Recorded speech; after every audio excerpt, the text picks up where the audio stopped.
Fernando. I am a coward. I am a coward, Stephen Fernando.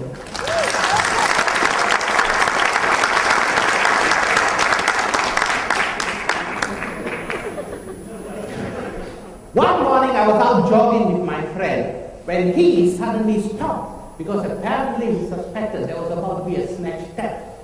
He recognized the criminal and knew that the bad man was waiting to pounce on his prey.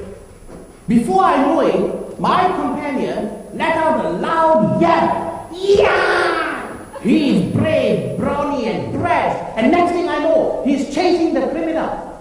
I, on the other hand, never made a sound, turned around and was southward bound. Luckily for me, the criminal went on his motorbike, ran off. My friend came after me. He charged, he confronted me. He said, Fernando, why didn't you join me? I told him, I'm your backup. He said, what do you mean backup? And then I explained. I said, a backup stays back and runs for help, even if it has to be in the opposite direction. He was not happy. He exclaimed, Fernando, you are a coward.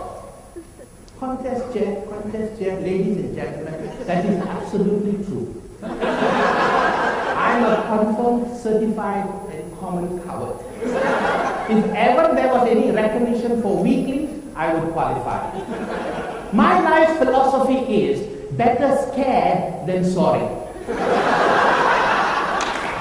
And I'm not afraid to admit it. After all, in the Holy Book it says, know the truth, and the truth will set you free. I'm free, I know the truth. I share my frights freely.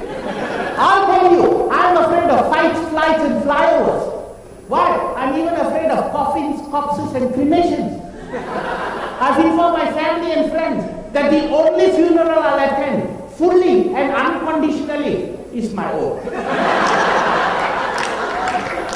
In the area where I lived some years ago, there was a group of bad men. They would go into the house, rob the house, take all that they wanted. Not happy with what they had, they would rape the lady of the house. When I came to know of this modus operandi, I went out and I got all kinds of small locks, hooks and chains and spent the whole Sunday securing the back door, the grills, the windows.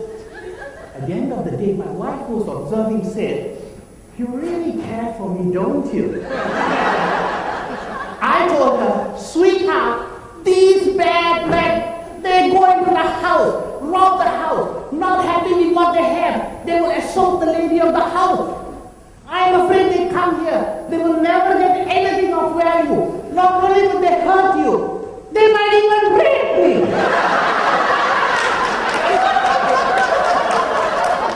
Daniel Sherman wrote a wonderful book entitled Coping with Anxieties. And in that book, he penned a few lines most encouraging for people like me. He said, all of us are born with some kind of fear. He goes on to say that while some might be afraid of crowds, commotions, and congregations, others might be taken aback by little things like cats and creepy crawlies. One evening, I went to visit a friend. As I approached the house, I noticed some pandemonium inside. The maid was running around with a stick. The children were shrieking. I thought a robbery was taking place and almost prepared myself for the backup rope. Anyway, I called the man of the house. He said they were all intimidated by a rat that was running loosely around the house. I am not scared of this. I went into the house like a hero, asked for a broom and a dustpan, cornered the pest, and watched anxiously by the family. I took and threw it out into the main drain. They were relieved. The children were fascinated. The children were ecstatic. One of the young girls ran up to me and said, Uncle, you're so brave. I said, Then she said, Uncle, you know my father used to watch an old movie, Ghostbusters. I said, yes. She said, Uncle, now onwards we're going to call you Ratbuster. Ladies and gentlemen, my message this beautiful morning is this. It takes all kinds to make the world. And that includes those of us who are scared. I have found the best we can do for ourselves is to accept, accentuate, and accommodate our failings. Why? We should even laugh and joke about it. It can be a source of entertainment and make us more endearing to others. And it will encourage others with fears to freely voice what they are afraid of.